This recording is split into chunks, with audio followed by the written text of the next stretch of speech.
everyone, welcome back to Sunday Live Show. Thank you so much guys for tuning in. I'm here to update you of what is going to happen on Uzalo from the 20th to the 25th of December 2021 on Monday. Mondli gets suspicious of Mamlambo and decides to follow her.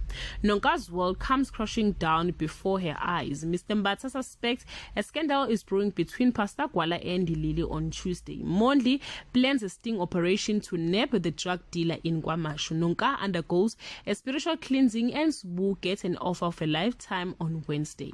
A young man's life takes a turn for the worse when he has a run with the police, catching him red-handed. Nonka finds that it is cold without families. Sbu's stardom gets out of hand and affects those around him on Thursday. Mduduzi spares no information during the interrogation. Nkunzi learns that the panel beaters have quit working for him in favor of Sbu.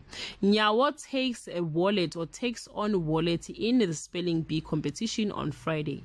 Madonga sacrifices herself for the sake of a family member, but it comes back to beat her in a huge way. Mamlambo's life is turned on its head by an enemy. It's Sbu and Nyawo's moment to shine. Guys, this is all I have for today. You can leave your comment below and share your opinion.